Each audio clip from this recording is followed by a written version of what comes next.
Barbie, good morning and welcome to the show. Well, good morning and thank you. I'm so honored to be here. There's so much happening in the talent acquisition space. We have been thrown into an acceleration like we've never experienced before in the workplace. Welcome to Future Speak. I'm your host, Sam Eaton, and I'm delighted today to be interviewing Barbie Winterbottom. Barbie's the founder of the Business of HR. She'll be talking today about talent acquisition and how she sees the industry changing.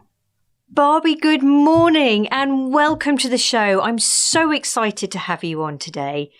You've got so much great experience and advice to give people. So without further ado, I think you'd probably introduce yourself better than I could. So please just introduce who your company and what you do. Well, good morning and thank you. I'm so honored to be here and excited to have this conversation with you, and who knows where it'll go. But for your audience and those who don't know me, my name is Barbie Winterbottom and I'm the founder and CEO of the Business of HR.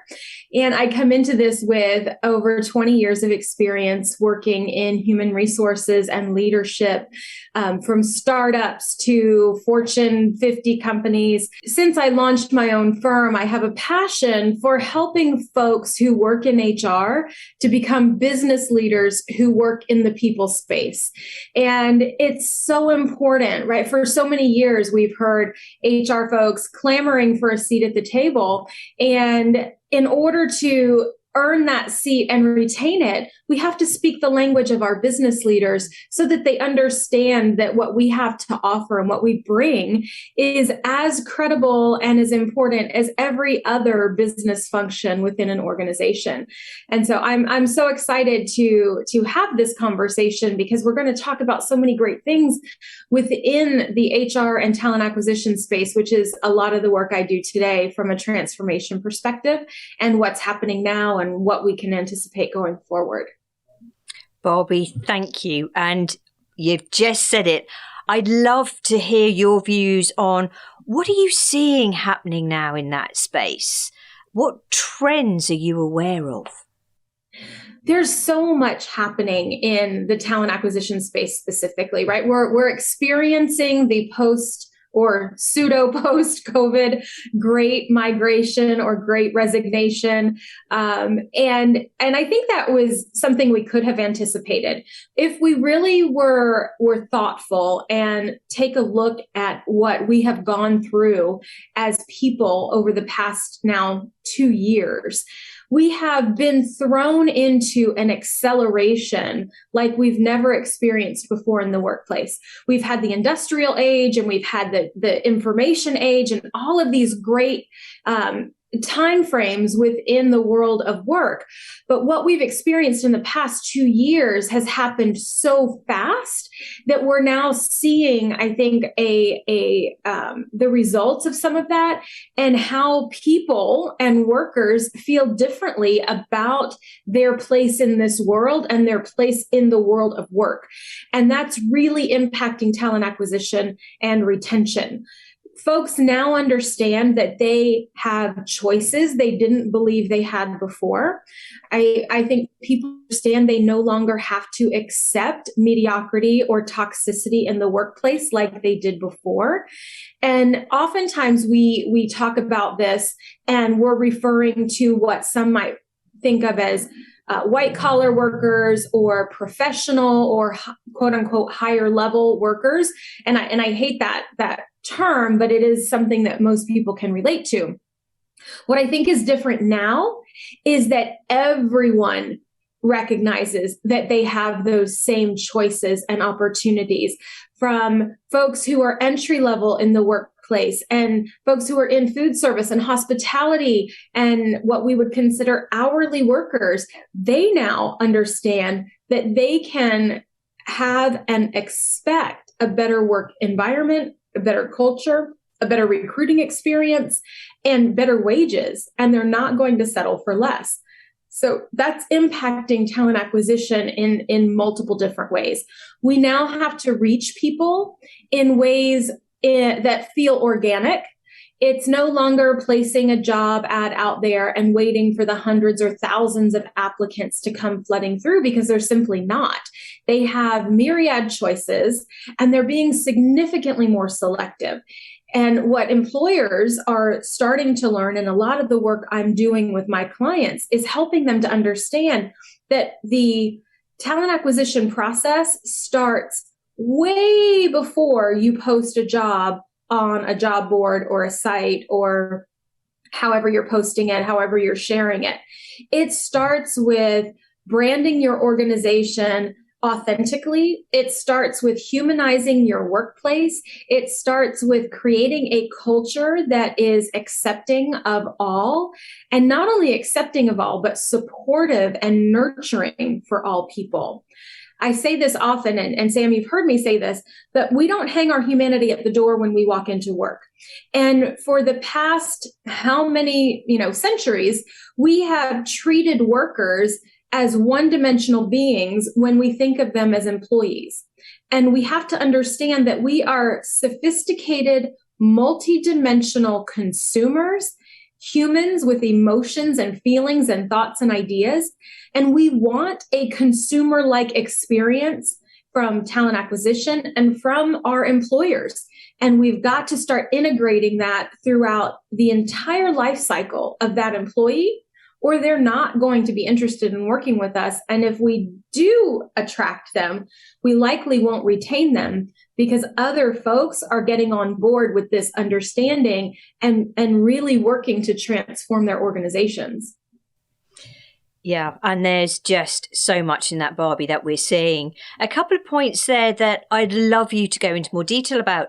You talk there about the fact that we need to not only accept people for who they are the moment they walk through the door, and that multidimensional aspect of it, but the support piece as well. There's a huge difference, isn't there, between the two?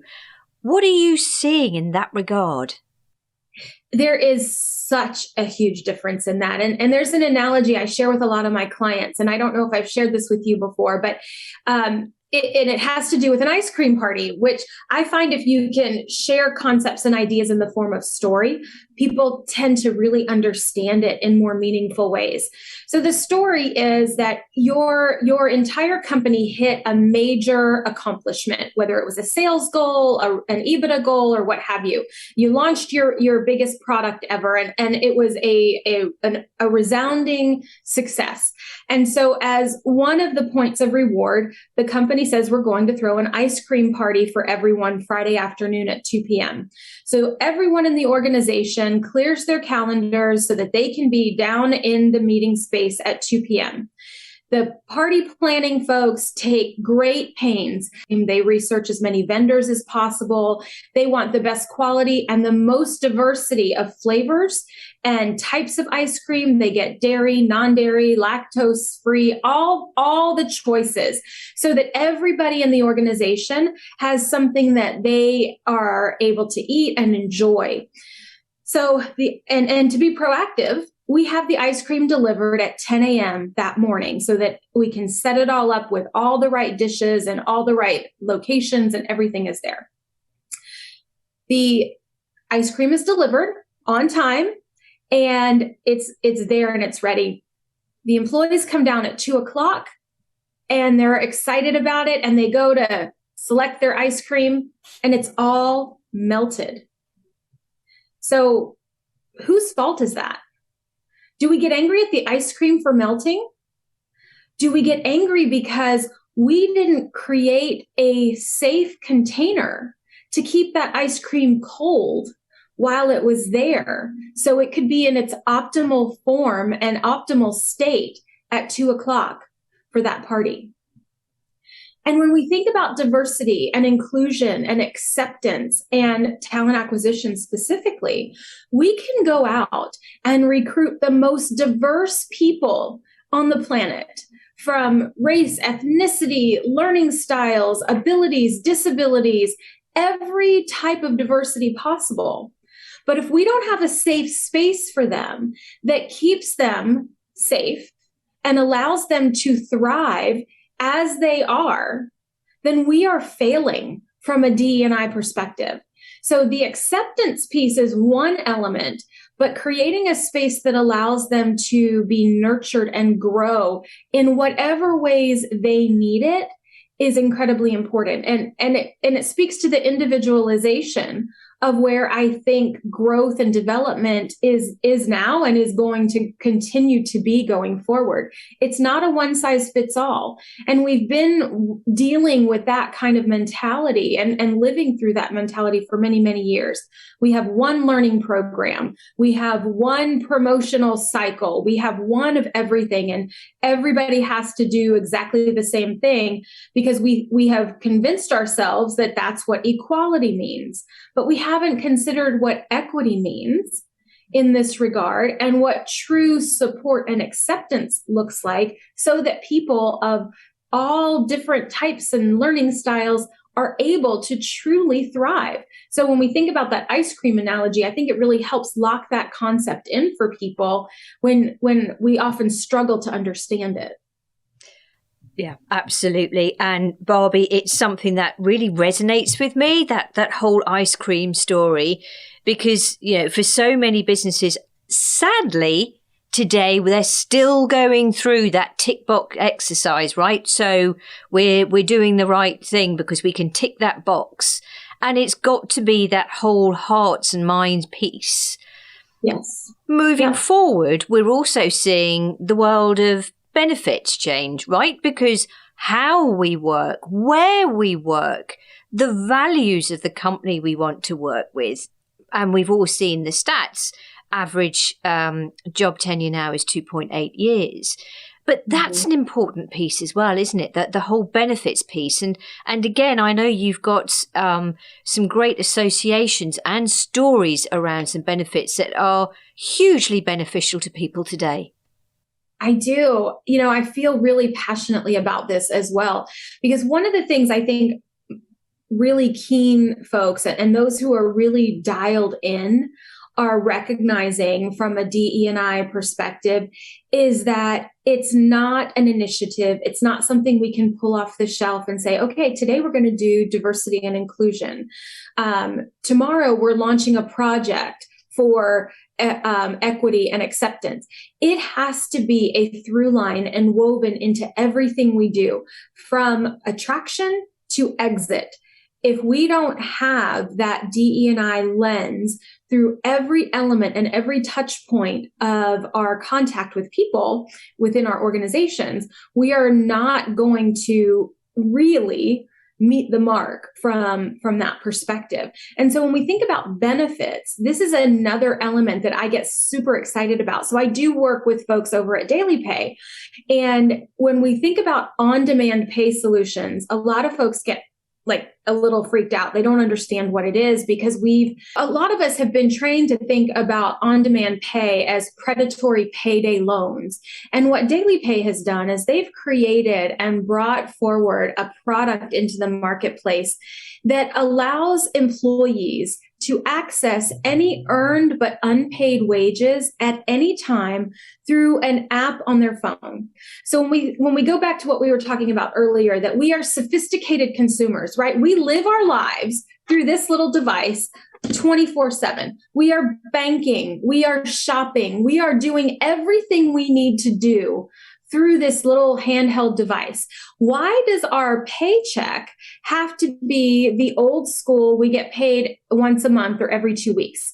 Because what we find is that most Americans specifically, and I think this is applicable globally as well, live paycheck to paycheck and have very little in savings. So when we think about an event that could happen, that could really cause a catastrophic snowball effect or impact to an individual or a family, it could be something as simple as a flat tire on your way to work. If you don't have enough money in your account to either repair or replace that tire, the impact of that can be so significant. You're going to lose wages for that day because you can't get to work. You can't get the tire fixed. So what do? You might write a check that you hope will float until your paycheck is deposited, or you might have to put it on a credit card with really high interest rate, or you may not get it fixed at all because you simply don't have any resources, which means you're going to miss more work and be further behind the eight ball from an income perspective. What Daily Pay allows you to do is to log into your app and say, oh, I've worked 3 days this week. I have $150 or $250 in my earned wages account. I'm going to transfer $100 into my checking account right now so I can get this tire taken care of and get to work in an hour.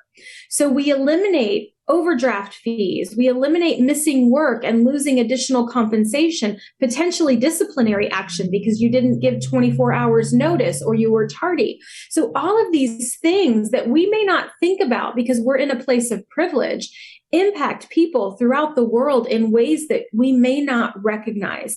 Daily Pay is not a loan. There is absolutely no interest that is paid, and it's not a clawback. And a lot of folks don't understand what that means, but a clawback means that we front you the money today, but then on payday, we take it out of your checking account. And if you're not paying really close attention, that could cause significant overdraft fees.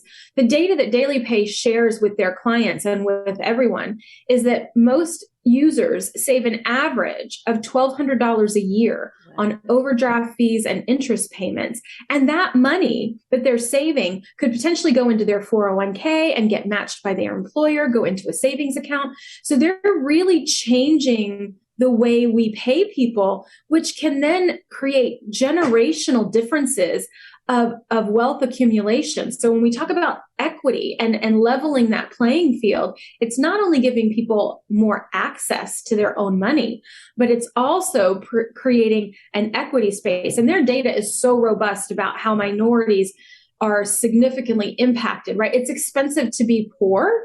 And when you're in those socioeconomic spaces, everything is more expensive. So when you don't have to rely on those expensive money access tools and you can access what you've already earned, it's a game changer, absolute game changer. So organizations that are thinking from a progressive perspective are looking at benefits like that they can bring into their organizations. And just not for nothing, but Daily Pay doesn't cost the employer anything at all. It is a phenomenal benefit. And more companies are starting to recognize that these progressive benefit programs are the way of the future. What can we do to help our employees and improve their lives outside of their work life? What can we do that makes their lives better, that's not necessarily related to improving their efficiency or teaching them a new tool or a new software system, right? It truly helps them holistically as a person and potentially their family and their next generation. That is what employees are looking for. And smart employers are on that bus and looking for more and more opportunities to do so. Yeah, and it's a phenomenal benefit. As you said, and that inclusivity is something that I hope we see more and more of, certainly in that talent acquisition space. When we look ahead, say 12, 18 months to what's going to happen in the marketplace, or just a gut feeling for what you see may happen, what are your thoughts as to what you're seeing and what do you like to see happen? I think we're going to start seeing the average tenure drop even further from 2.8 to maybe 2.5 to maybe 2.3, because another trend I'm seeing, and I coach a lot of HR professionals, especially those who are in transition, who are considering making a move or what have you.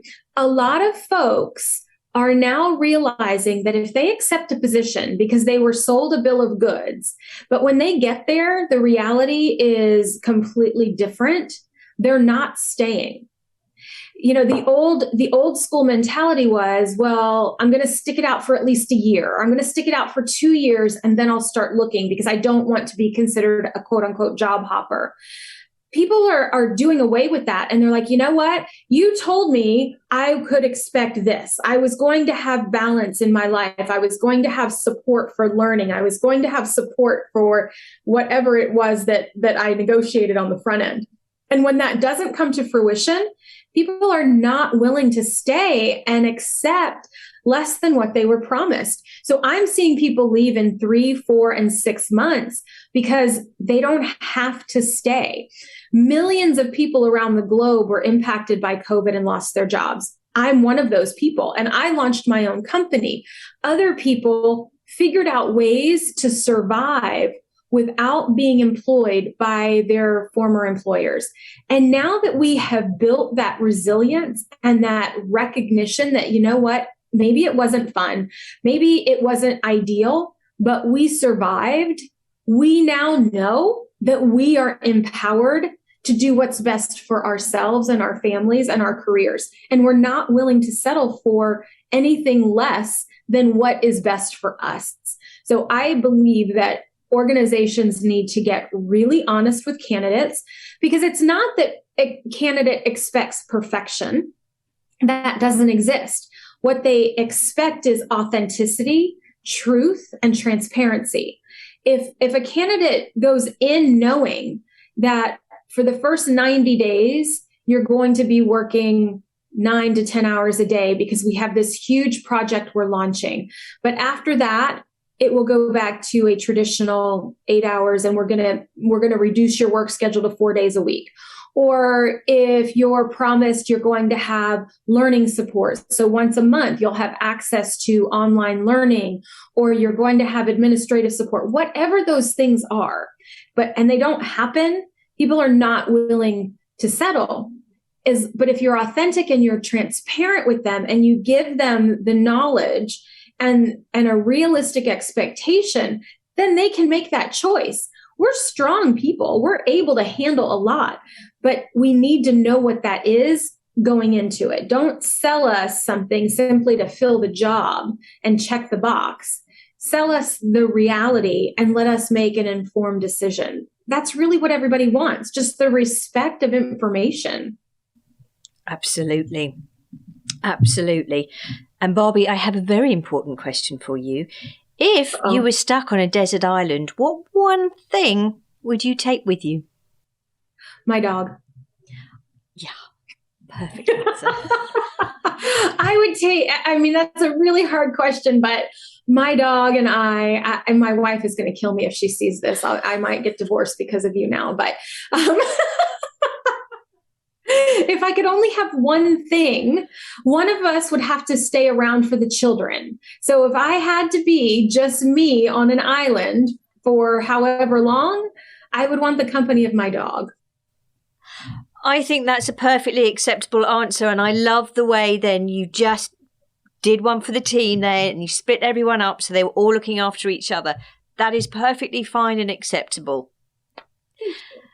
Barbie, I could talk to you for hours. Just, you're such an inspiration. The value you bring in terms of the talent acquisition space and just humanity, what employers should be doing and encouraging them to do the right thing beyond COVID, beyond whatever comes next. It's just wonderful. And in terms of your hopes for talent acquisition, what's your one hope that we achieve? I hope that talent acquisition professionals recognize how important bringing an organization's values into the TA process actually is. So we talked about transparency, which is incredibly important, but also grounding your entire process into a consumer-like experience, grounded and anchored into your organizational values. Because we often talk to candidates about the what, right? What are the results that you've been able to drive? What results do you believe you will drive here? What do you bring to us from a skills perspective? But you and I know, Sam, that skills are becoming obsolete in 2.5 to 5 years. With the pace and rate at which new technology is being introduced, new processes and systems are rolling out, our skill sets, if we're not constantly evolving them, are obsolete. So from a talent acquisition perspective, the best way to find strong talent is to understand their why and their how. And you can only do that by understanding your organization's why and your organization's how, so that you can decide and determine if they're aligned. Right. And we're not talking about culture fit, because we understand that fit can be discriminatory, but we are talking about alignment from a values perspective. So if taking ownership is a big deal for your company, make sure that you're building that into your TA process. If leading with courage is something that you expect from your people leaders, then build that into your TA process. It's so important to have that robust, deep dive dialogue on the front end to determine alignment from the how and the why, and move away from simply focusing on the skills or the school or the degree. Those things can be important. Certainly in certain professions, degrees, certifications are absolutely important. I don't want a brain surgeon who isn't board certified in neuroscience and neurosurgery and all of that, right? So I get that. I'm not talking about those types of things. CPAs need to be certified and degreed. I get that. But when we're looking at the majority of people in the workforce, what's I believe is more important than the what is the how, because we don't live in a Machiavellian society, I hope. And if we want to build healthy cultures, we need to understand that how we deliver the work we do is as important as what we deliver. Otherwise, you're going to create a really ugly culture focused solely on nothing but results, where you have infighting and politicking and jockeying and folks stealing customers from other people. And I've had people laugh at me when I say this, but I experience it every day. I'm brought in to help organizations transform their cultures and their TA processes.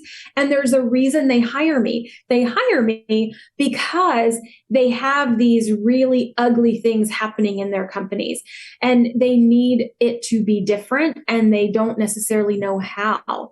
So anchoring to your values is absolutely what I believe every organization needs to look at with thoughtful and intention, so that they can create a process that will bring them the talent aligned with their organization's values.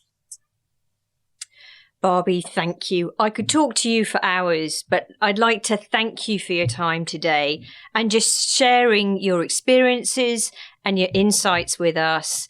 And see you soon. Thanks again, Barbie. Thank you. It was wonderful to be here.